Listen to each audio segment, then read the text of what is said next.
I get on the first call with Michael FitzGerald on the call. And behind Michael is a whiteboard, and he has a training split that he had written out. And I sit down, I turn my camera on, and I look at it, and I go, oh, that must be my first training cycle. And like Michael knows nothing about my fitness ability. And I just was like, oh, he already knows what I need to do. This is great. We're going to talk about it. I just had so much confidence and trust, and I was like, oh, cool. I already know what we're getting into. And then lo and behold, that wasn't obviously my training split. But yeah, fast forward. I mean, that was 11 years ago now, but that was great. So much fun. The ignorance. That's wild. Yeah. And so that always makes me like wonder like what things in like 5 years am I doing now that I'll look back at and be like, oh man, that was a mistake. Yeah. Well, hopefully there are certain things that bubble up. I will, interestingly, just because I was thinking about this the last few days, as you mentioned, you want to talk about effort and intensity. I had some calls with coaches the past week, and of course we started talking about that a lot on these calls. And I was thinking more about it. I was like, a lot of programming and coaching is an act of like effort management. Like you're trying to manage effort across the session, across a week, across the cycle. Like that's a lot of what coaching is. It's like, how do you appropriately manage effort? And then, adding the human element into it, how much emotional stress, work stress, all these stressors that are influencing the cognitive fatigue, which you guys talked to Mark Cora a lot about, and looping that into your decision-making process. So it's a very fascinating topic because it's actually plays a huge part into programming and coaching. Have either of you or would either of you consider implementing any of like those like mental fatigue, like pre-fatigue stuff for competitive athletes? Or is that like more like the way I've thought about this is like, I think more about it as like, how could I reduce someone's cognitive load, as it's really important that they compete or training is going really well or getting like into taper mode, that like what can we do to like get ahead of work so that you aren't fatigued. But I've not played around with like trying to introduce more cognitive load to people intentionally. Yeah. And like Marcora would have mentioned, right? The training is the largest cognitive load you're going to experience. The training itself creates the largest form of cognitive load. And that's why the removal of exterior cognitive load works, because it'll freeze up more room for the training to occur.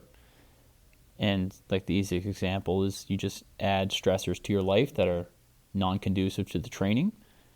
And there's unlimited examples of this. And the training will go worse. The athletes will fatigue quicker. They'll seem like they're not adapting quite so well. Just from a change in schedule. That's it. Yeah. So like maybe I could ask this a different way. It's like, okay, I'm 32 years old and I'm a competitive CrossFit athlete. And at a certain point, I'm going to have to start reducing the amount of workload or sessions that I'm doing in a week. I actually think Makora specifically said this. He's like, you could, in someone with like a high training age, give them more mental tax essentially. And like, that would be a way that you could like incur more fatigue without doing it in a physical manner. And to me, that is not the route I would go down. I would try to almost do the opposite for those people. Yeah, and I think I provided an example of what I think would be beneficial to you if you were like strapped for training load, so to speak. If you're kind of, I can't manage any more training load because I'm, 36, 39, and I'm 15, 16 years training age into CrossFit. Yeah, you have to, and there's a long discussion, but a simple example is that I would use is that, you strategically place some of your hardest work capacity things in a place where you don't want to do it. Like, so schedule it in the week or after a work day or after a time you don't want to, right? So that would be the mental fatigue training component that would not really increase, the physical load, but it will increase the cognitive load. And like I said many times that, like whenever I run seminars, I usually, as much as possible, I try to run as soon as it's over because my brain is cooked and I just go for a run and I'm like, phew, this is weird. Like I'm just tired, mentally really tired, and I don't want to stay engaged. But that's like an easy way of trying to squeeze more out of the lemon. Whereas for myself, I've recognized that I actually can't tolerate much running training anymore for how much I can do. So yeah, you have to think of it in different ways, right? So you would go, all right, let's let's start implementing heat training with you, because that's another way of doing the same training and trying to get a little more out of it. Maybe, for yourself, you may go, all right, well, let's just play around with blood flow restriction training, right? Let's do that to see if I can get a little bit more out of the time I spend. Right? That's what you're doing. You're tinkering at the edges. And then obviously if you are at a high training age, the real thing you're doing is refinement, right? Trying to become tactically smarter, and trying to become like a little more intelligent in what you're doing, but then also realizing, that you are at your peak, and so you should stop trying to do 20 sets of squats per week. You're not going anywhere, right? Like you're gonna fight like hell for 5 pounds, and what you're gonna do is have an injury that takes you out for 6 months. So what you really should do is just be satisfied with where you're at and try to maintain it, and try to do the least amount of lifting possible to maintain it. That's hard to sell. Well, you got to explain it. Because you have to think of it and go, what do you think you're actually capable of squatting? And people will be like, I don't know, 5, 10 more pounds. And you go, and what is that going to get you? No. What is that going to get you? It's not going to get you anything, right? But if you keep this up, you're not going to be able to compete at all. And what's that going to get you? You're going to lose everything.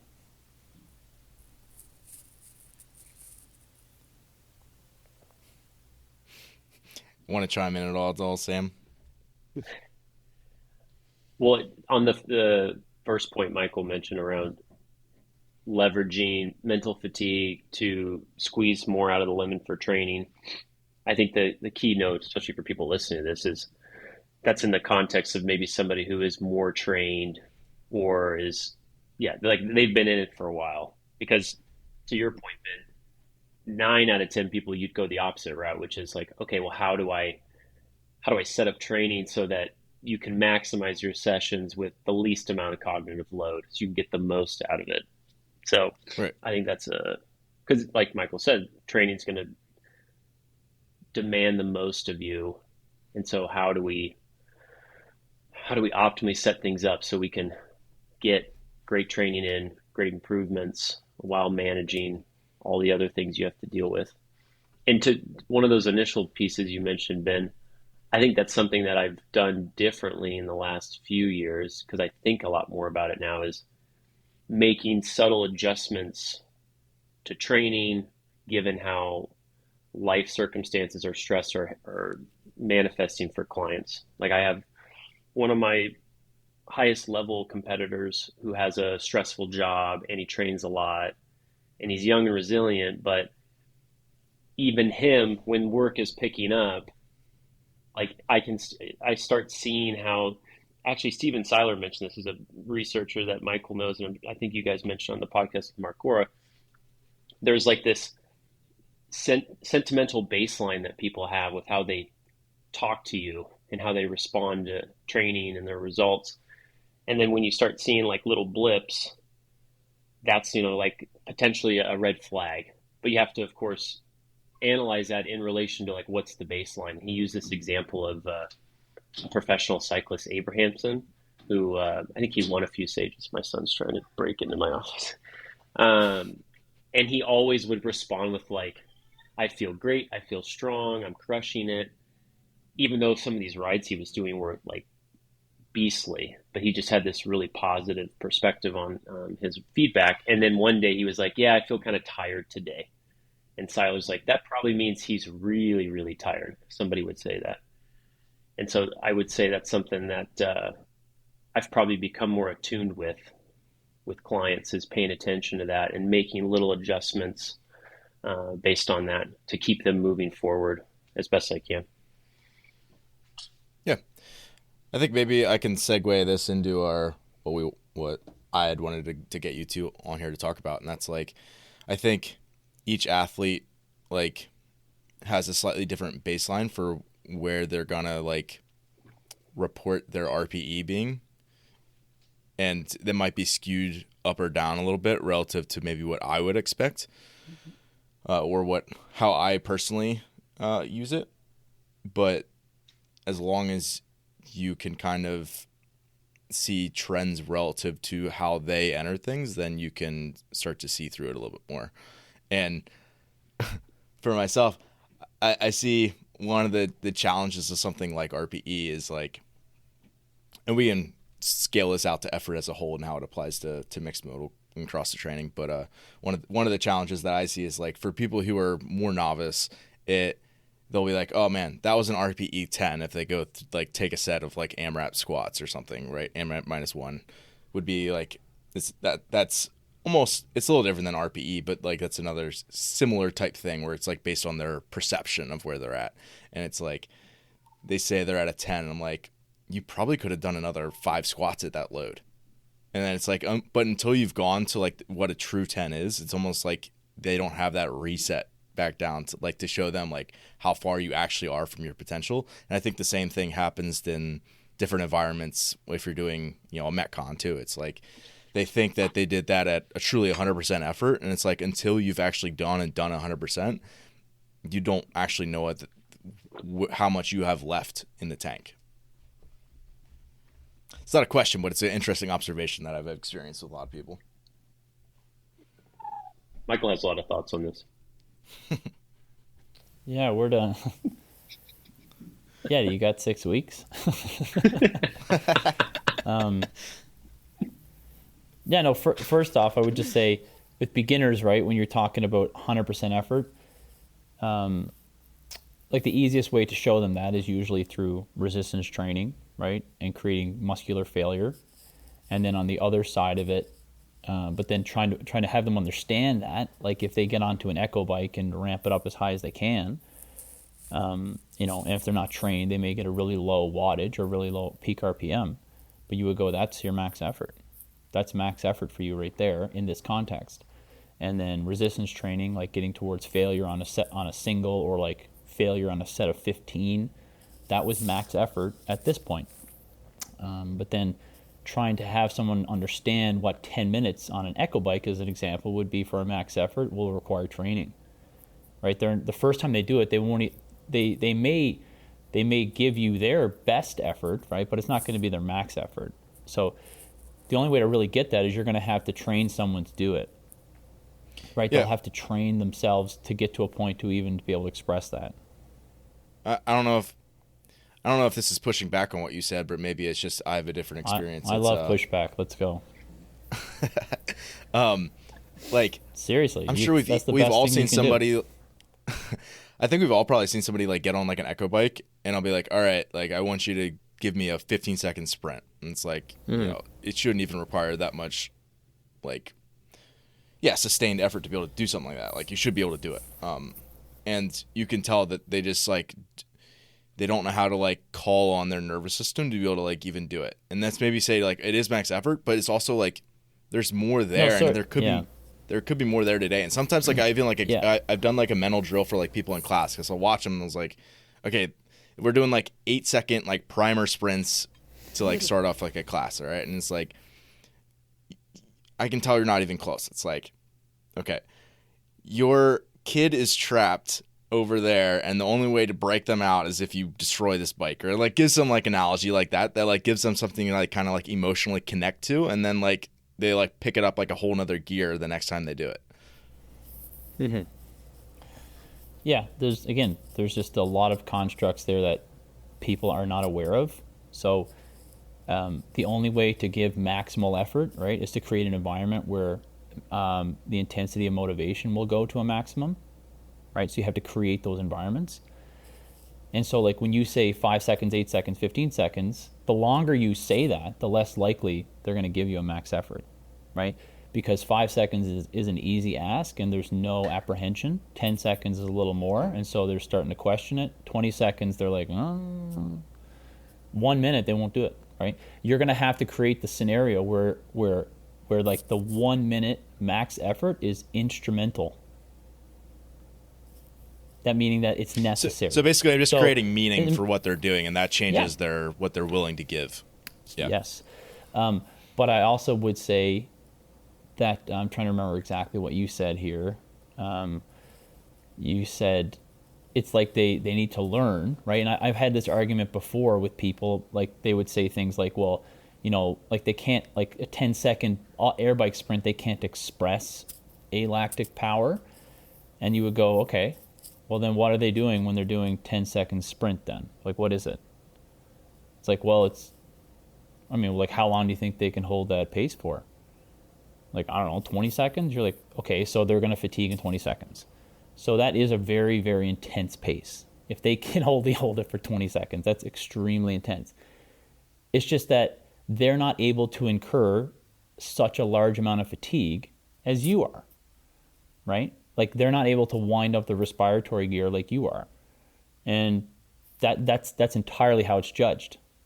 It's like, oh, because your breathing rate is higher, that means that it was alactic power. And you're like, okay, but what you're trying to say as a coach, you want them to be able to express greater power. I want them to go faster, but that requires training, right? Just like if you had someone do a max shoulder press and you're like, I feel like you could press more. You're like, yeah, I'm sure they could press more in 6 weeks. But right now, that's their absolute best, and it's terrible, and you should tell them. I had this one guy, he's a beauty. He's like 55 years old. He just started resistance training, and he comes in for personal training because he got referred to me, and I never usually take clients like that, but I was like, all right, I'll take a client like this because I'm always interested in going back to the basics in the beginning. This guy's never worked out before. He's like 5'6", 300 pounds. Yeah, and at this point he's been coming for a few months. He's doing great, and I was like, congratulations, you just graduated kindergarten in your resistance training. And he it's because him and I have a good rapport, so he laughs. And then I pointed at like one of the girls at our gym, and I was like, just so you could look at her, she has a PhD basically. So we have because he was like, that was heavy. I'm like, yeah, that was good for a beginner. Okay, so let's keep going. And because we have that level of rapport, he's he's just telling me the truth. He's like, I'm really, really basic here. And I have a lot that I can get better at. And so for him, that kind of motivates him, right? I'm talking to him that way because I know that motivates him. Versus someone else, you wouldn't talk like that. But yeah, like he would be in the scenario where he would first come in and he'd be like, oh, that's heavy. And I'm like, yeah, it's pretty good, but it's not. But it's going to require training for us to make it better. Something that I've been thinking a lot about is, because you both coach, you've been coached a long time, so you'll understand this, how certain clients continue to get better. They're always moving the needle. They go in above and beyond. They barely run into roadblocks. And then you have clients who have a lot of roadblocks. The progress is a little bit slower. And at times you're like, man, I just feel like we're not moving the needle much. And you look at training, the design is good. You're not, being an asshole about how you're laying things out. And like the elephant in the room, at least what I've been noticing more in time, comes back to this cognitive fatigue and the life and everything that's playing into the training, and how motivation, which is influenced by that fatigue, is influencing what level of effort and intensity they can bring to training, what they can actually do. And so looking or reviewing training, you're like, I have to assume that what I'm seeing is the best that they could do for all of those pieces, given everything that's going to influence them on that day at that time. And some people, because they set their life up a certain way, they care way more about it. They can always give more relative to the mom with kids and a job and you know sleep deprivation. Like it's just the 8 seconds is going to be not as aggressive or as intense as this 28-year-old who isn't married, doesn't have any kids, has a decent job, but she can recover well and she cares about, I need to make the semifinals, I need to go to the games. And it was just a nice realization of like that always has to color the decision making and the interpretation of the results as a coach, because what happens is then you go, why aren't you improving more, or why aren't you pushing harder? It's like, well, they're pushing as hard as they can in the given circumstance, and so I have to use that as a reference point for, okay, well then how am I going to move things forward versus, geez, this person just keeps getting better and I actually might need to push them more. I don't think I'm giving them enough.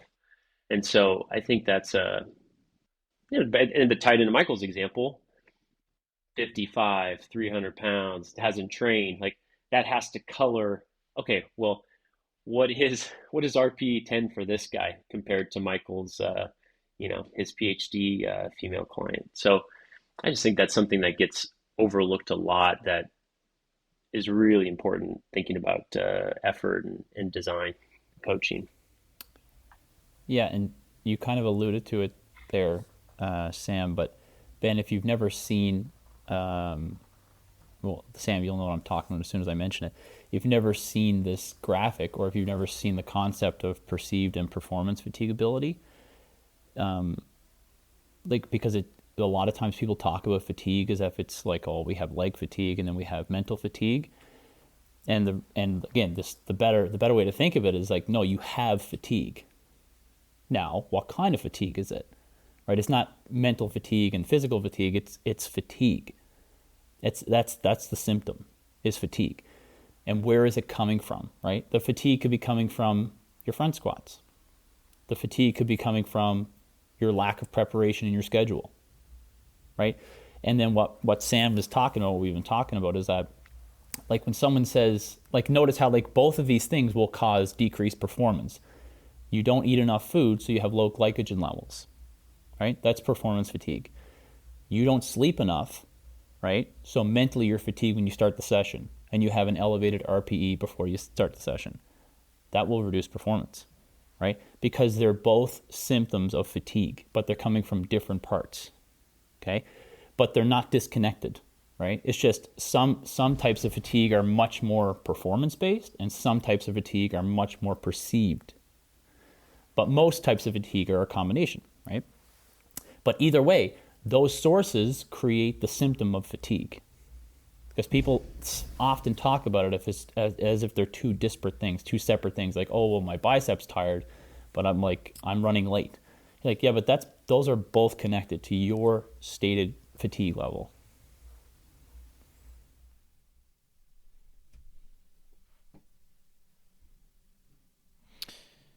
Sam, I feel like you've I see a fair amount of maybe relative to other coaches. I see a fair amount of like your designs, just like snapshots on socials and stuff you bring up on podcasts and things. I feel like the way you've written, the way I've seen you prescribe, exertion, RPE, whatever you want to call it, for clients has probably like shifted in the last. I'll let you speak on it, but in the last bit, how would you just say it has changed and like why? I think the thing that's changed the most is I probably use more language for helping people achieve the type of outcome I want in the training piece. And a lot of that is kudos to Michael, because Michael, as we talked about at the start of this, was like my first real coach mentor in fitness. And so part of his evolution has trickled down to me. And as I saw things change and how he approached it, and of course I'm I'm a curious person by nature, I start looking into that more and more. Um, and a case in point is I had a talk with a coach about this a few months ago. Like I used to write percentages like 85, 90%. Well, what does that even mean? Yes, Sam, that's actually what I wanted you. That's what I remember. I used to write that when we first Of started course. working together, and I remember that in like the last email you'd sent before we took a break. Um, Back then was like, and I'll never forget the 80 whatever I wrote, 85, 90% high effort Yeah.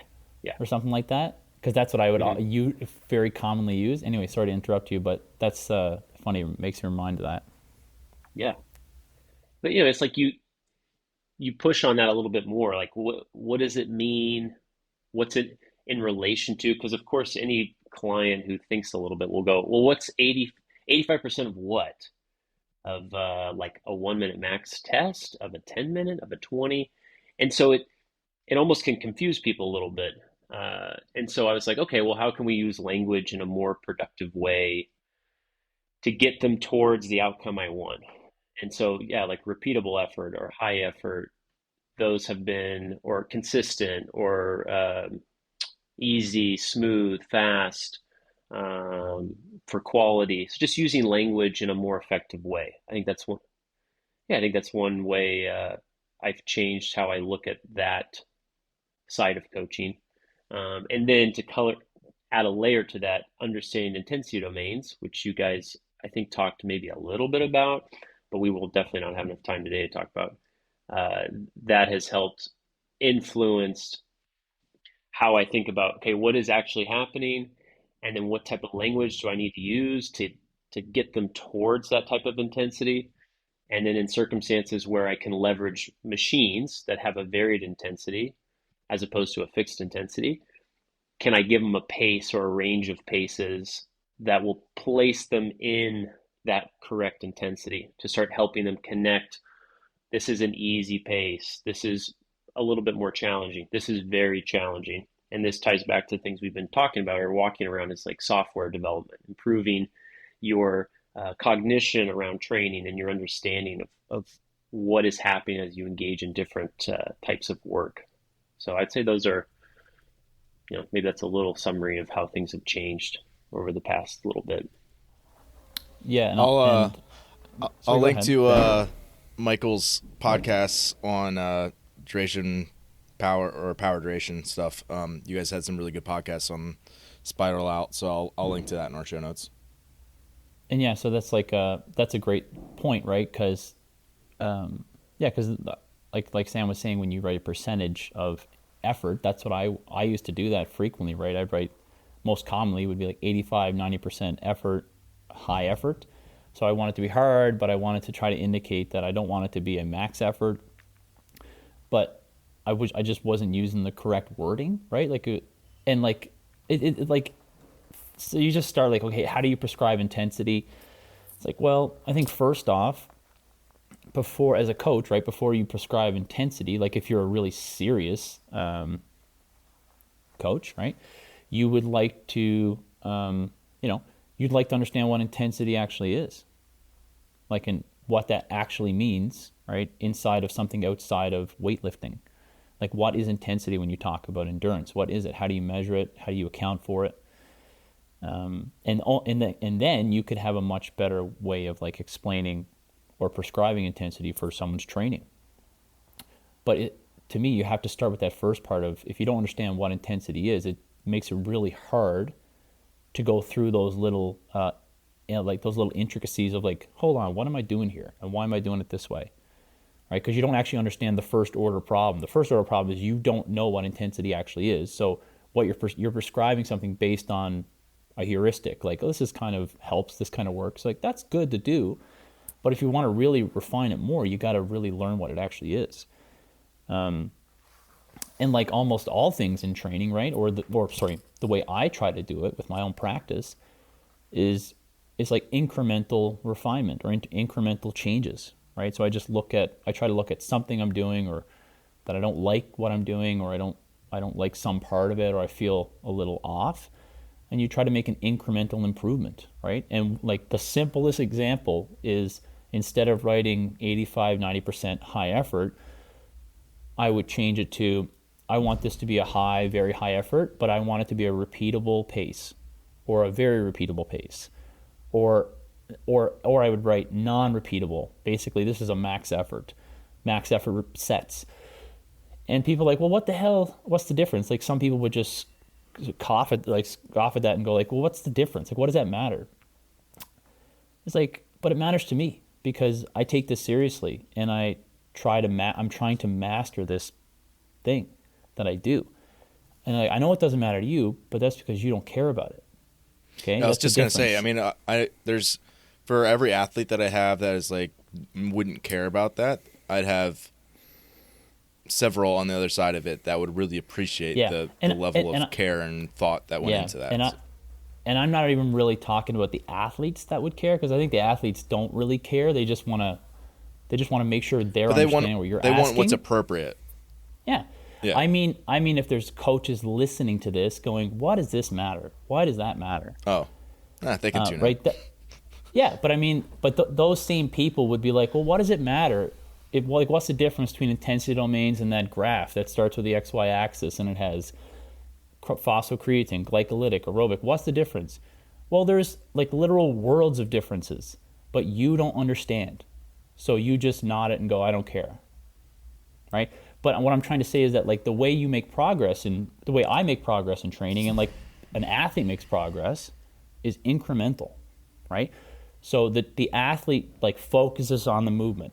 I have to get better at this aspect of the ring muscle up. I have to perform better at this. That's how I'm going to get better at 30 for time. You as the coach have to do that in your own craft, going, what am I writing here? What is this? That's actually not that good. How could I change this? How could I get a better expression of my own ideas? How could I convey what I'm trying to say better to the end user, which is my athlete? How can I do that? Right? And then how can I think through better designs? How can I do that, right?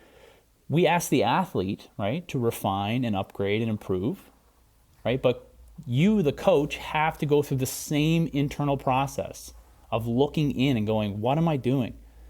What is missing here? What should I do? How should I do that? And then go do it, right? Versus if an athlete had that problem, you as a coach wouldn't have a problem thinking, well, that person doesn't want this. Like, they're not interested in getting better. They're not doing the drills I'm asking them to get better at the ring muscle up. So obviously they don't want to get better at it. But coaches scapegoat that and just don't even accept that responsibility for themselves and go, if I don't know this, it's not on someone else, it's on me. Like I can't just go, I don't care about understanding what moderate intensity actually is. I can just throw that away. Like, okay, well, but that's a tell. To add to Michael's perspective, I think what has to be at the heart of that is an intention towards mastery, like a desire to master the discipline as much as you can. You know, you obviously won't get there, but the coach who is inquisitive and doesn't want to settle or get comfortable with the knowledge they have, because they have humility. They realize that there's so much more there, and they don't become blind to their limits. Then there's like this continual refinement, like, how do I make this better? What am I missing? And I think that's what makes it a much more enjoyable and worthwhile process. And it's more complicated in CrossFit because there's so many things going on. But it applies to all sports and performance. And so I think for the coaches who are pursuing mastery or trying their best, they're gonna maybe take that path that's a little bit more uncomfortable, because you're gonna have to continually question your approach and tools to keep making them sharper and more effective. Yeah, I think the cop out that a lot of people in our space have is, and maybe not in our specific circles, but in our community as a whole, like CrossFit, it's, we'll just do it at max effort. It's like, you don't need to prescribe this because it should just be as hard as you possibly can. And I don't even know if that's worth talking about really, because none of us believe that's the case, and no other discipline is how professionals operate. But at the same time, I think that's yeah, I mean that's very prevalent still. Well, I think intensity is not like mutually exclusive uh, from being conscientious about your pacing or the approach to your training. Like I think that's what people jump to is they think, well, if you take your foot off the gas or if you slow down, you're not getting intensity or you're not getting an appropriate dose. Like if you want to get good at this, you have to be really intense. You have to really push it. But if you look at any literature, like pacing is just the allocation of effort across the entirety of the task, like strategic allocation of effort across the entirety of the task. Like the best I in the guess I world. guess my point then would be like you always want it to end at a 10, essentially, right? Like Yeah, well, even, it 10 doesn't matter if it's a relative. 20-minute. Yeah, yeah. Again, and this is already getting confusing, but yeah, I guess like relative to the task and the duration, trying to maximize your power output across it is maybe how they would think about it.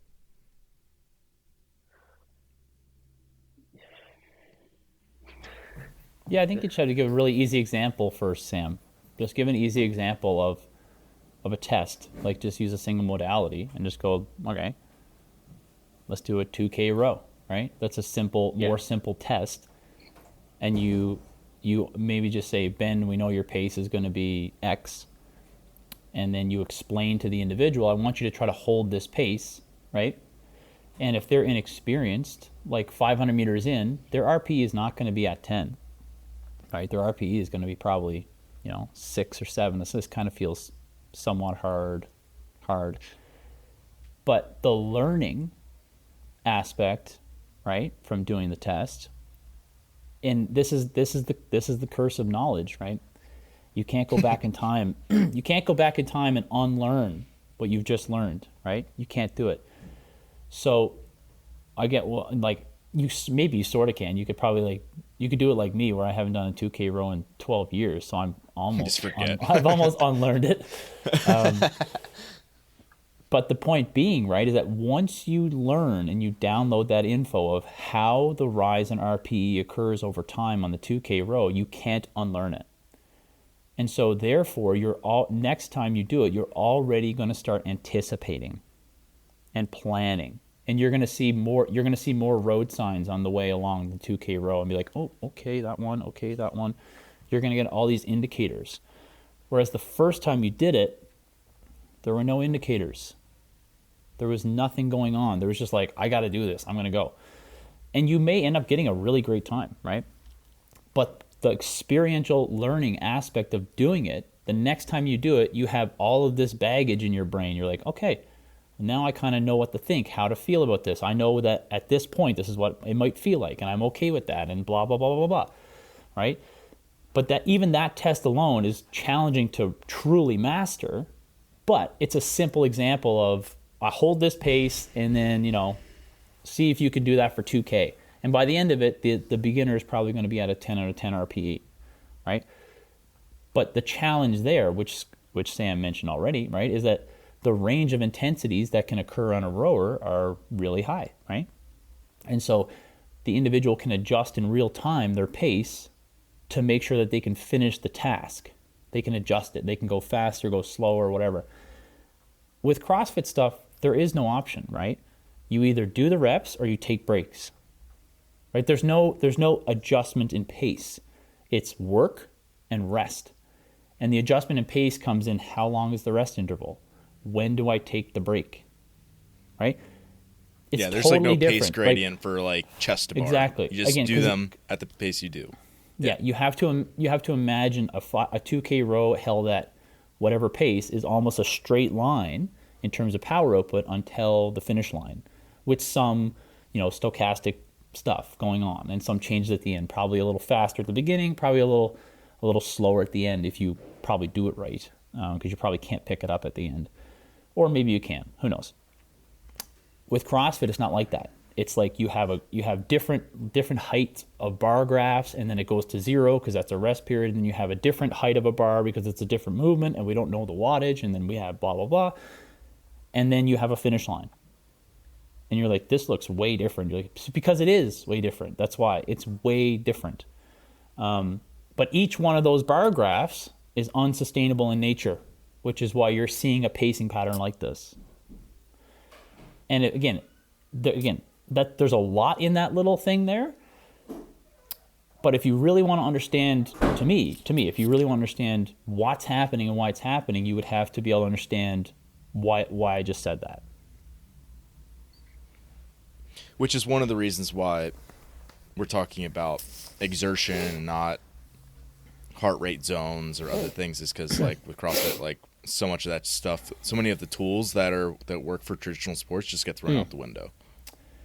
Yeah, heart rate's tough in CrossFit. Yeah, it's not useless, right? It's not useless. It's just it's hard because it's not a constant load thing, and that's the challenge, right? You could probably use heart rate with like a max set of wall balls, or like you're just doing the same movement over and over, right? If you're not changing conditions, it might be a pretty good indicator. And for people who aren't familiar, right, the reason it's a pretty good indicator is because heart rate is half of the cardiac output equation, right? Heart rate, right, times stroke volume gives cardiac output. And cardiac output is oxygen intake. That's what it is, right? That's what they're effectively measuring in terms of taking oxygen in. You're taking that oxygen in, it's going to the blood, right? And the greater the cardiac output, the greater delivery of oxygen to the muscles to utilize oxygen. And so that's why heart rate is a sort of good indicator.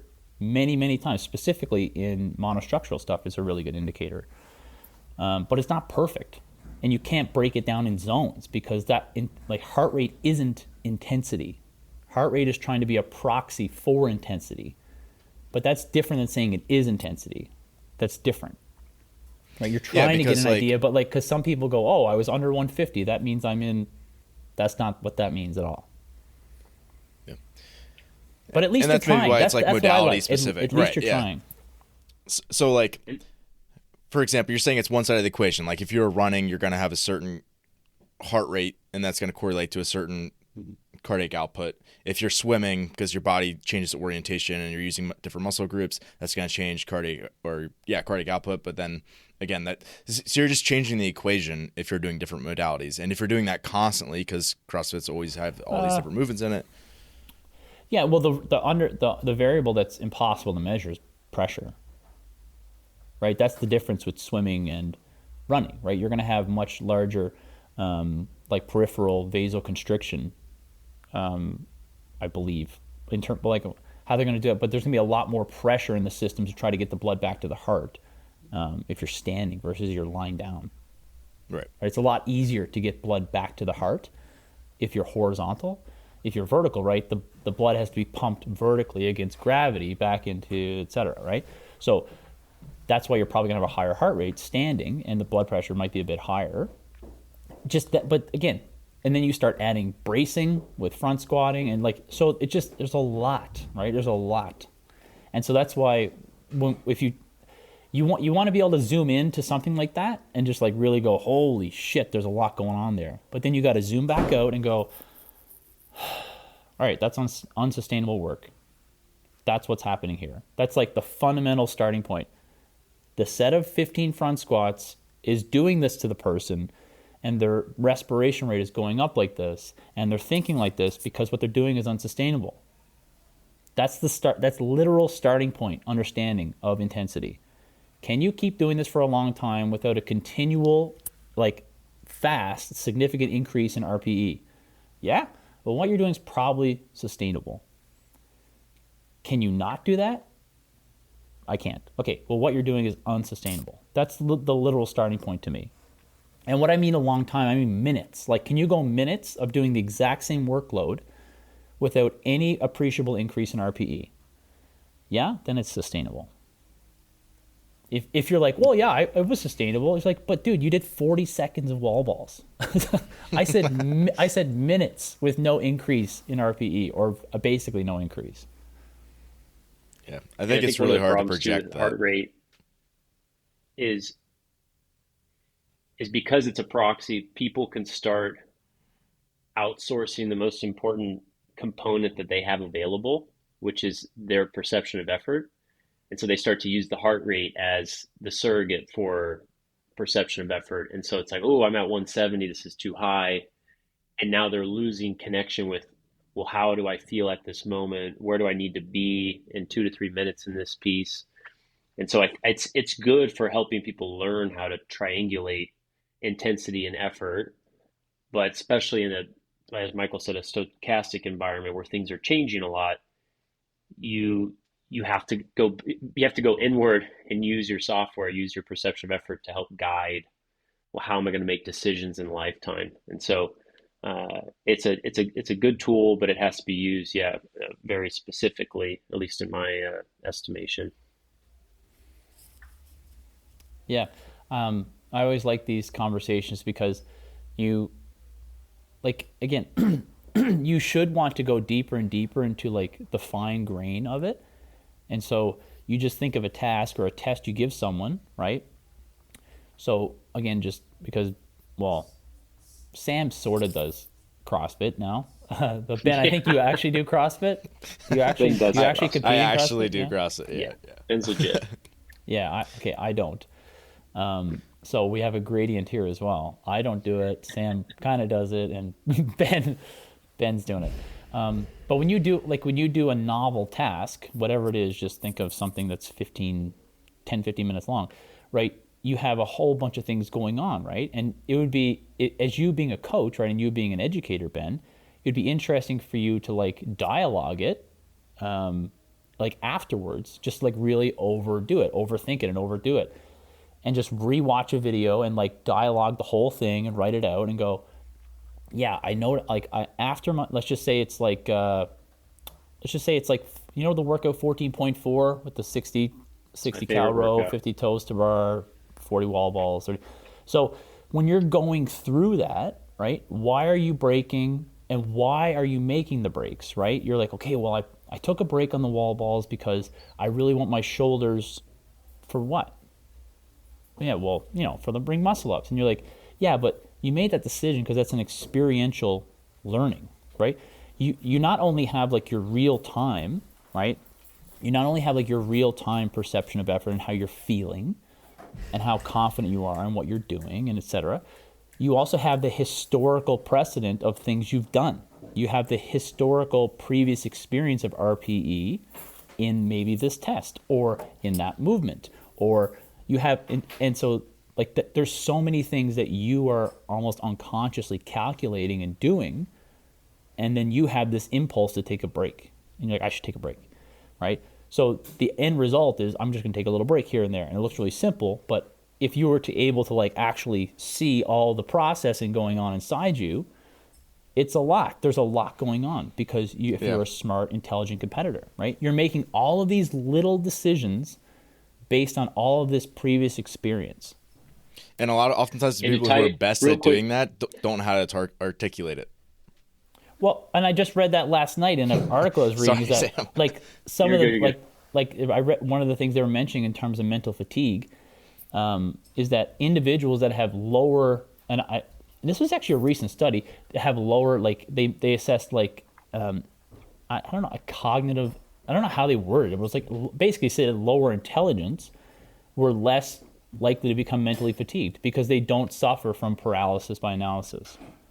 They just do it, and they learn how to do it, and that's it. Right? They don't in the real time like overanalyze it and get anxiety about thinking about it, and then make themselves tired from just overanalyzing. Sorry, Sam. There are 2 points. One on that.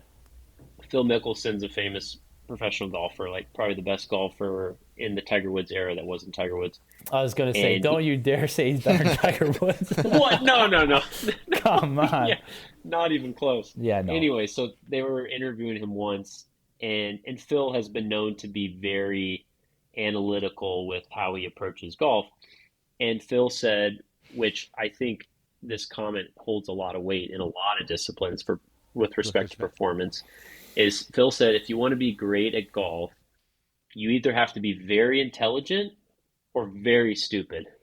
Like you have to be on the extremes. And so, That probably applies and to think of, CrossFit to a degree.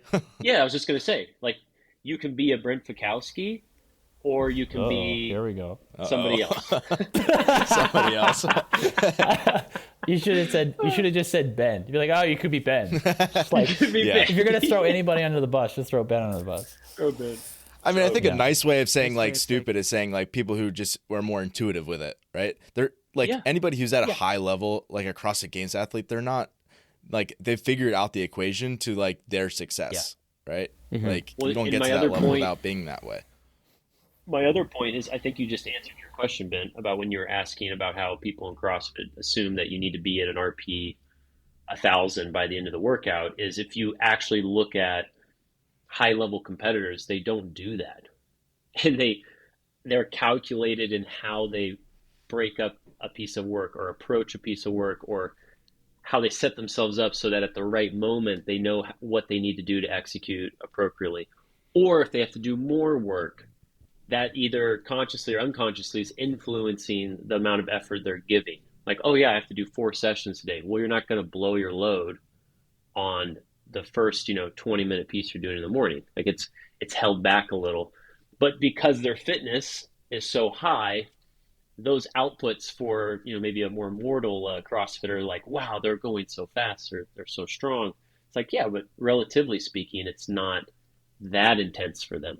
I mean, that's another conversation. But I think just to circle back to that point is, if you actually look at people at a very high level, not that they're not mailing it in, they're still working really hard. Like you can attest to this, Ben. But there's this there's this software component, this intuition, this analytical perspective that allows you to get more out of your performance, because it's required at any Yeah. sport at a very high level.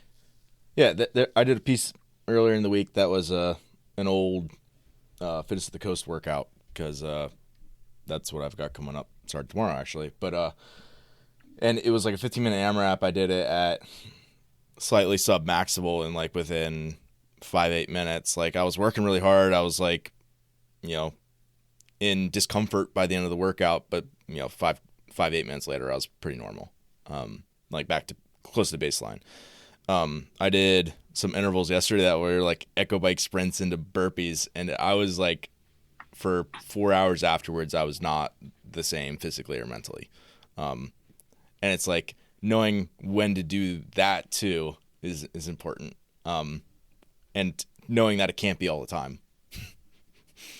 Part of it is the ability of the athlete to elicit that much power and fatigue, and also the design. Like, how are you designing the Right. piece such that you could elicit that amount of power? Because I would say the qualifier, well, granted, the motivation's not as high because it doesn't count. It's not going on the leaderboard. So you're going to hold back a little bit.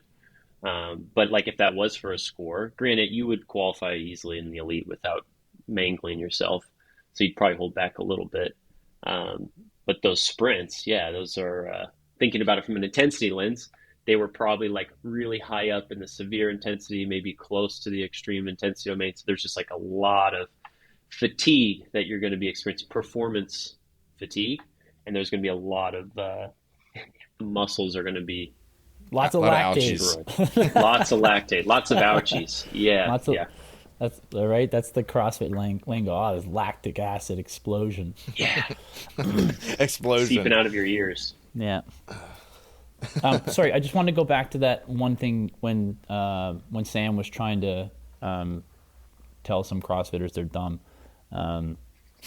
That's not exactly what he said, but either way, I think another way of thinking of it, right? Because I'm reading that article, going, well, I mean, that's not, because a lot of this happens, right? It happens a lot in just real life, right? So, some athlete could just be what you would consider hyper responsive to stimuli, or hyper aware of certain stimuli, right? Like, let's just say you had a wrist injury, right? And you've had a wrist injury for 2 years, and now the wrist is fine, but you can't stop fidgeting with it, and you can't stop playing with it. So, do you care about your wrist more than the athlete who doesn't have the wrist injury because you fidget and think about it all the time?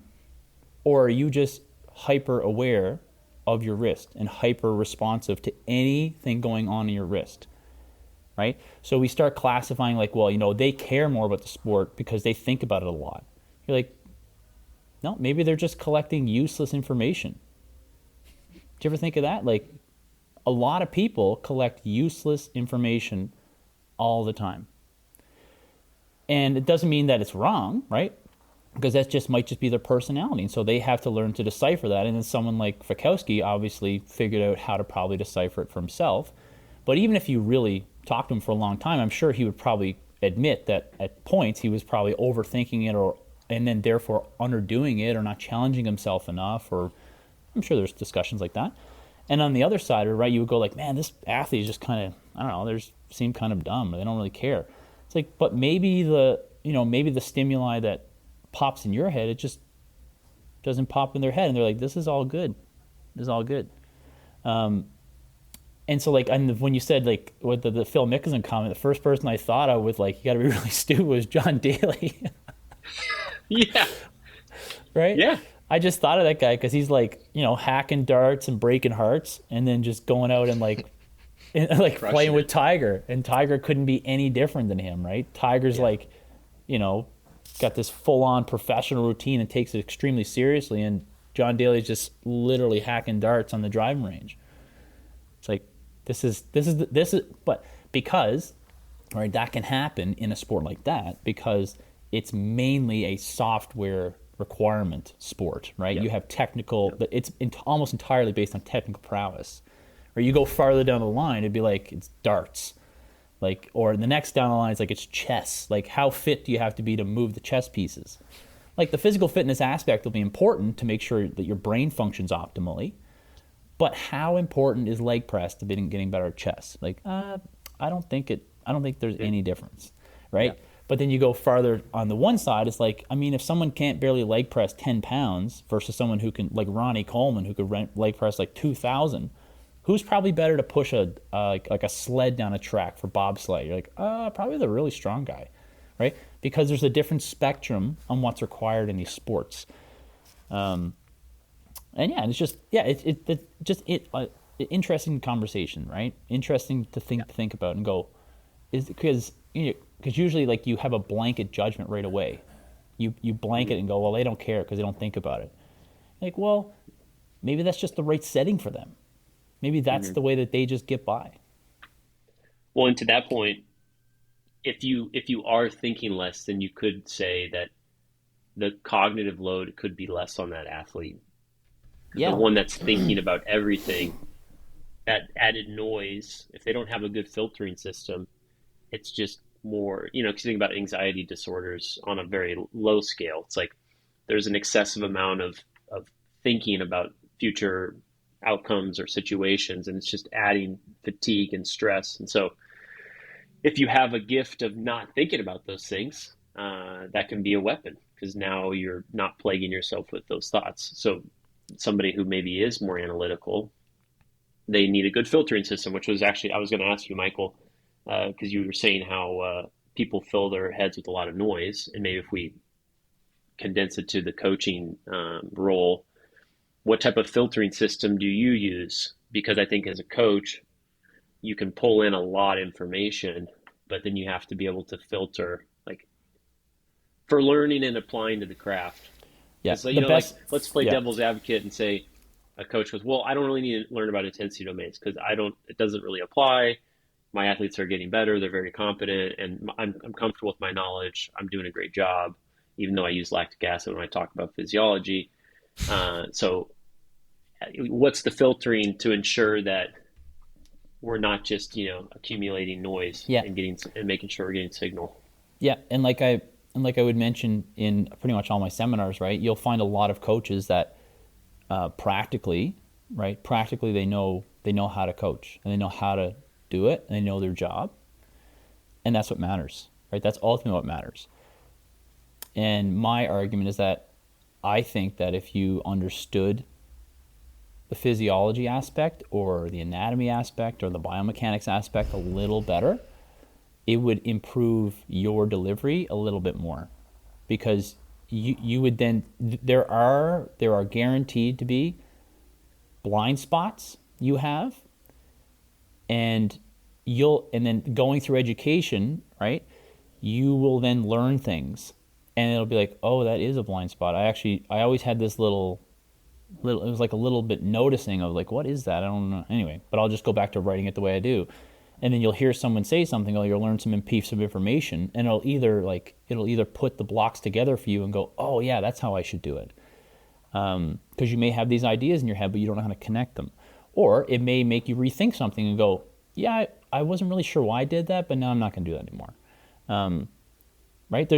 That's the process of it. But for me, it's like I have these frameworks in my head, right? So when I read things, I'm automatically downloading it into this model I have in my head, right? So when I hear someone talk about whatever, I could hear someone say something about a test, yeah, and I'm going to automatically start filtering it through. Okay, what's going on intensity wise, and then you think about, okay, like what's going on in terms of like what's the goal of this person, why are they saying this, what's their motive, what's right. But when I'm saying that, it's like they're filtering into little buckets I have in my head as to where I collect the information. And I feel like that's how I can best make use of it, right? I can best make use of the learning. So when I read something, I'm always filtering it into this foundational explaining of what I consider the foundational explaining. And then from there, you just go with it, right? So that's basically like what my seminars are. It's like I'm just explaining my foundational models for how I understand things and how I take information in. That doesn't mean that remember what I said, how I take information in and what I think. That doesn't mean this is how you then do it, right?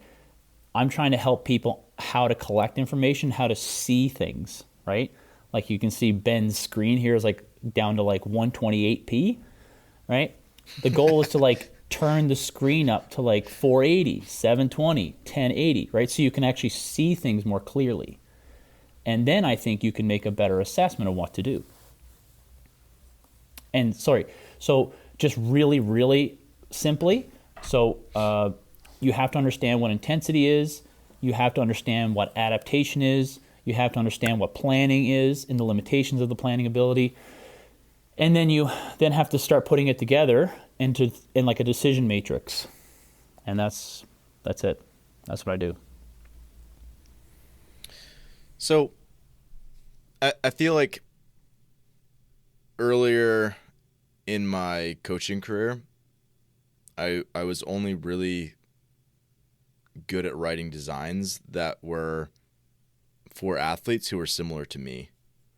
And I feel like the longer I am a coach, the better I'm able to serve clients who have similar goals to maybe other people, like maybe I would have had in the past, like, you know, maybe just say they're getting as good as they possibly can, right? But like they have a different set of traits.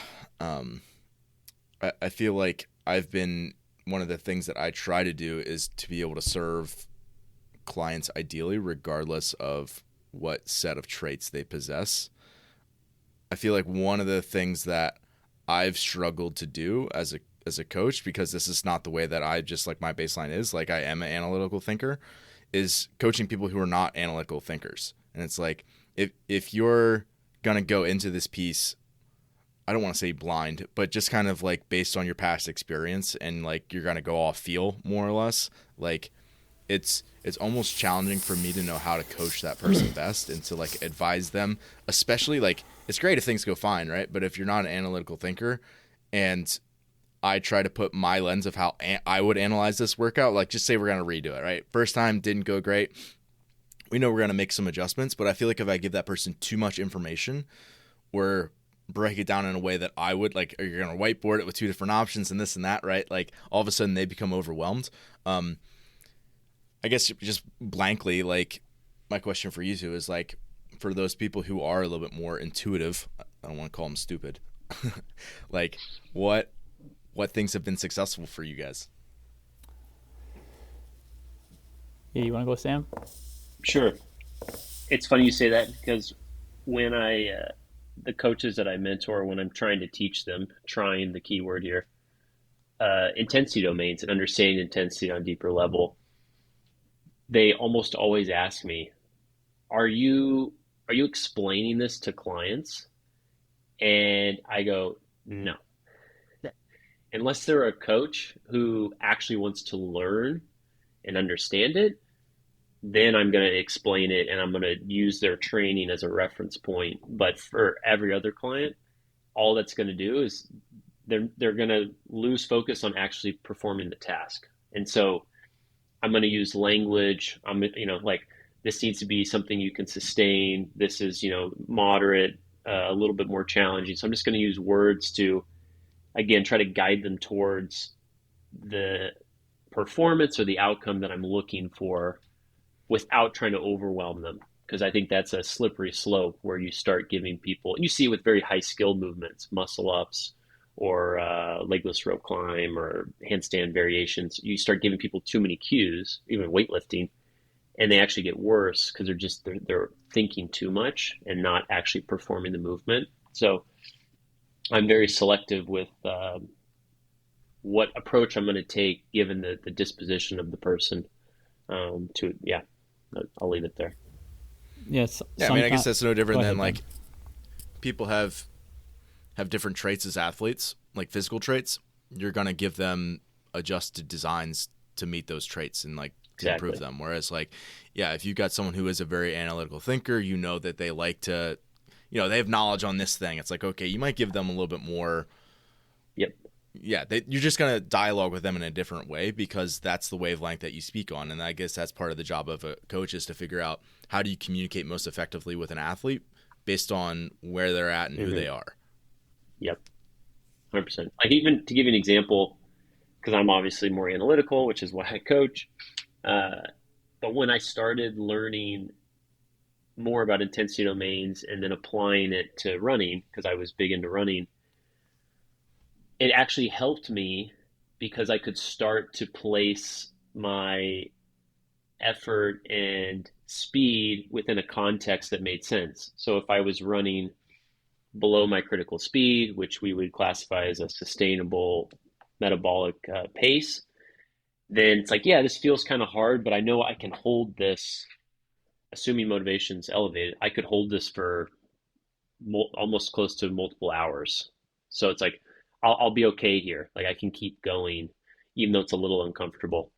Whereas when I would get above critical speed for running, and I'm like, okay, I could technically hold this pace for 20, 30 minutes. So I know the interval is only 4.5, 5 minutes, and it's not going to feel great, but I know I could do this for a lot longer. So I'm okay. I'm good here. So it gave me a reference point for what I could possibly do within that intensity. Now, granted, as we've talked about, it's very applicable to varied intensity activities, which would be like cyclical modalities. So with mixed work, it's obviously a little bit harder.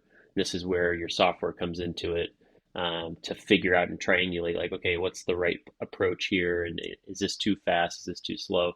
This actually happened to me yesterday. I had 5 8-minute AMRAPs that were all mixed. And the first two, I went a little too hot, and some of the movements inside of them were more demanding for me.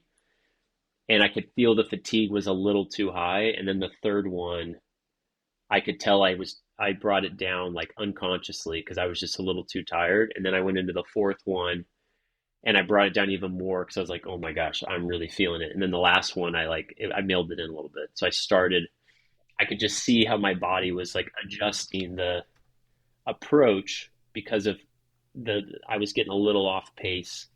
And that's, of course, with mixed work, you have to leverage more of that software, more of your internal compass to figure out like what is the right approach.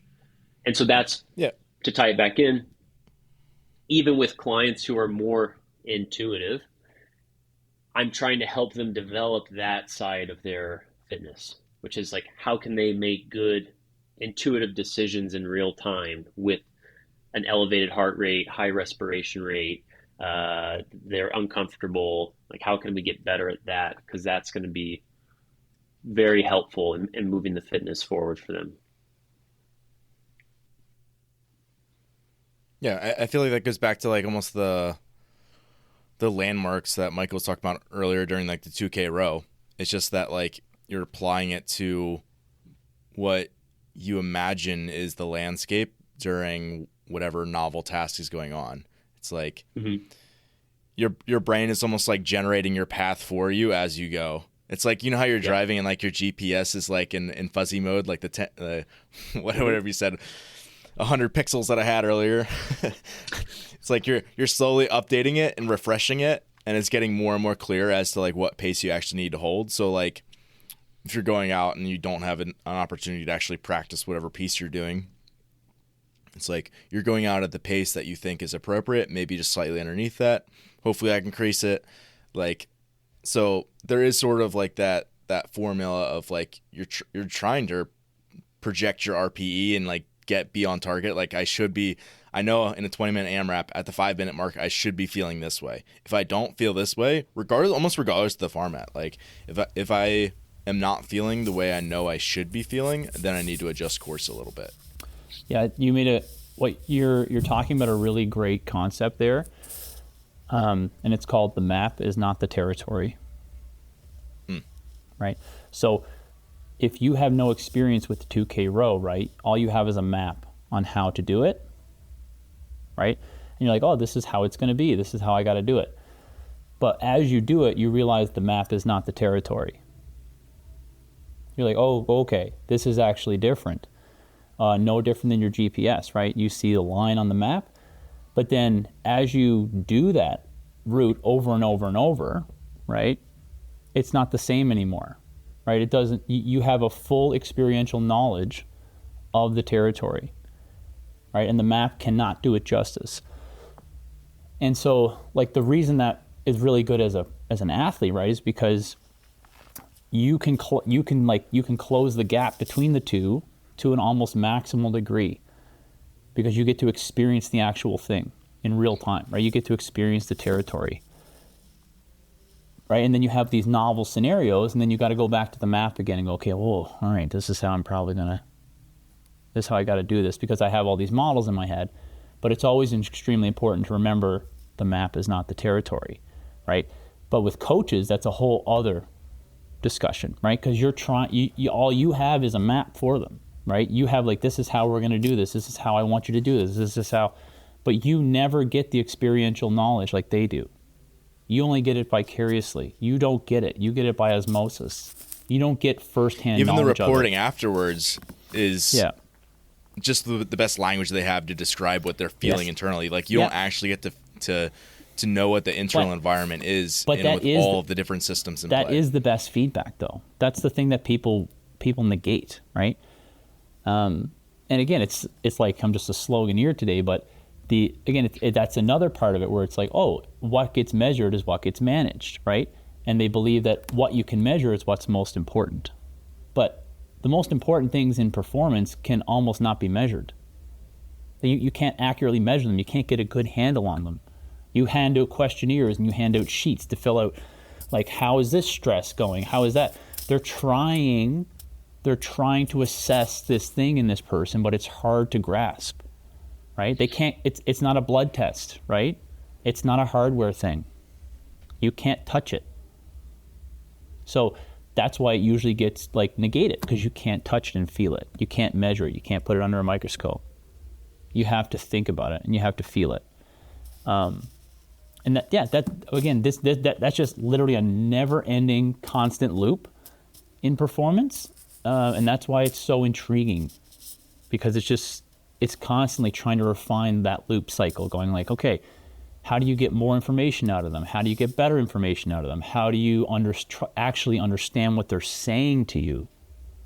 How do you filter what they're saying to you into the right buckets? And like, oh, okay, this is right, because you're trying to make your map better and better and better and better and better and better, right? You can imagine what the first map of America looked like when people came over, right? They came over in the ships like, what does it look like? It's a big square, like, right? And they come back over and over and over and over again, and then now you look at the detail, like even back hundreds of years ago, they had this intricate detail, right? Right, because they keep refining the map. So the map gets better and better at representing what the territory is. But it never is the territory. Yep. Yeah, I'm sure like a good chunk of like people coming and refining their map is them coming, right? Like them doing the thing. So like I feel like so much for athletes, Yes. of them learning how to pace and how to, even understand like, yeah, making sure like whatever whatever language or numbers you're signing to whatever that you want them to do, it's like part of it, like them getting really good at that is them doing it. And just to stay on that point, so people, if they're following, they can understand what you want from the athlete, right, is to just imagine a new route in your head that you're driving, right, or maybe you're hiking, right. You gotta have to learn a new route. But as you learn the new route, you want to not forget it. Like, you don't want to have to look at the map again. You should just know it, right? You should just know it. And then the more time you spend in that area of whatever you're hiking or wherever you're driving, you maybe can then start making decisions as to where to go without referencing something else, right? And you want the athlete to learn like that. You want them to learn like that. But if you can see that every time you leave your house in the car, they have to look at the map as to where they're going, you're like, you're not learning. They're not learning. They're not gaining awareness or situational awareness and responsiveness. They're not making the right decisions. And so then you would go, how do we help that? And there may be an educational discussion for that potentially that could help. But like lots of things in life, they may never get there, right? They may just go, that is them. They're not going to learn this thing. That is absolutely essential to maximal performance in a sport like this. They're never going to learn how to get from A to B on this. If we just tell them, they're going to always have to reference a map, and it usually comes back to having the coach tell them what to do.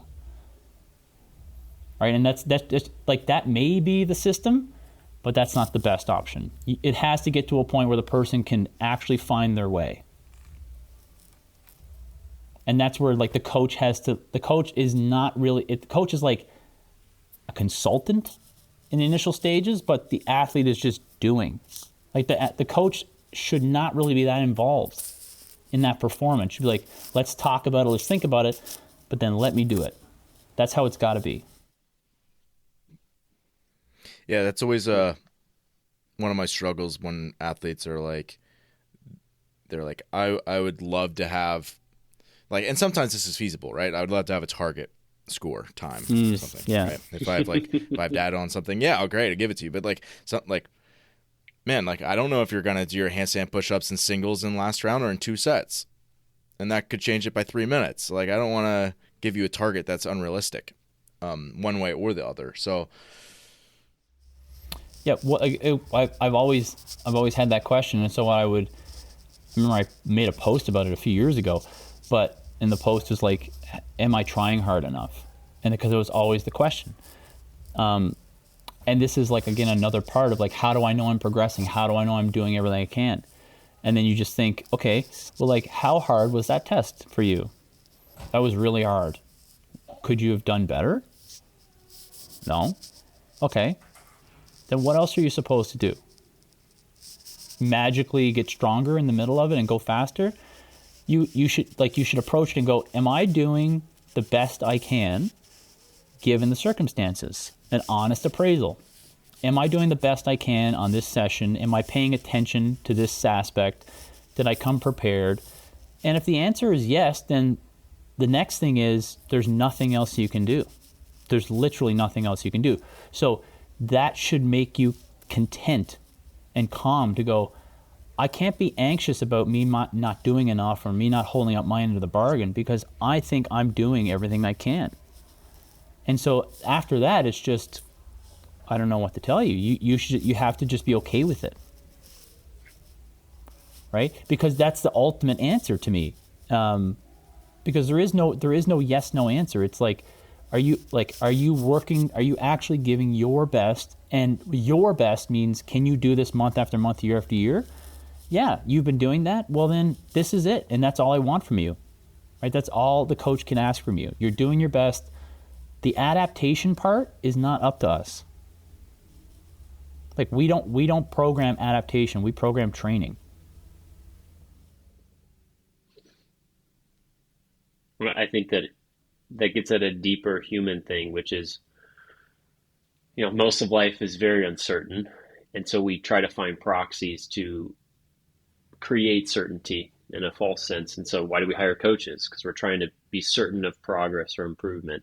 Why do people follow religions without going down that rabbit hole? Because I know how both of you steer. But these are all proxies for feeling a sense of certainty in the face of uncertainty. And so to Michael's point, which is a great point, is helping clients go internally to make the decision of, I'm content with the effort, that was the best I could do, and I feel good about that. So like the internal compass is starting to guide them more effectively, and they're less reliant on outside sources for that certainty or reassurance. And I think that's a big part of coaching, especially with performance in mind.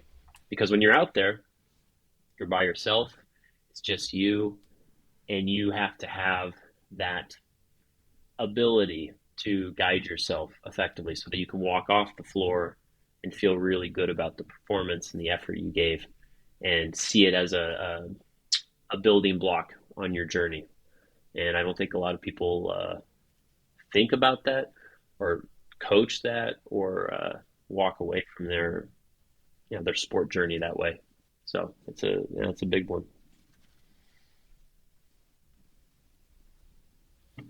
Is there anything you two want to talk about that we haven't yet? No, I think I just wanted to make it clear that even though at times people may go like, oh man, he knows what he's talking about. I barely know what I'm talking about. That's what I would try to have people understand, is that I barely understand what I'm doing. I don't know how to do this perfectly by any means. And that's why I'm so interested in it, because I'm like, I really don't know. And I'm not sure. I'm unsure almost all the time. Right. So that's what coaches need to understand. I think that like you may gain confidence in some areas of what you're doing, and that's good. And you may gain confidence by learning things and trying to get a better understanding of maybe, what the territory actually kind of looks like. But you have to resign yourself to the fact that you're never going to know. Ever. You're never going to know the territory because you only have the map. That's it. And your job is to just make it as clear as possible and make it as refined as possible. And that's just really hard to do. That's a lifetime of work to do that.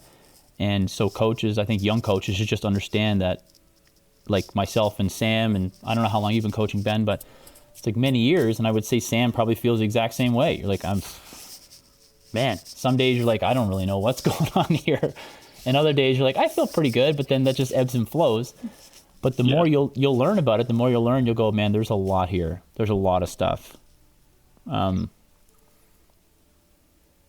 So just to not get it twisted that I'm not, this is not definitive stuff. It's just, just constantly searching. Searching for a certainty.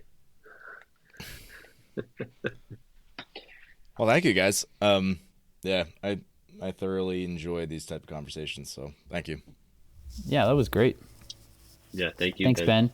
Thanks, Sam.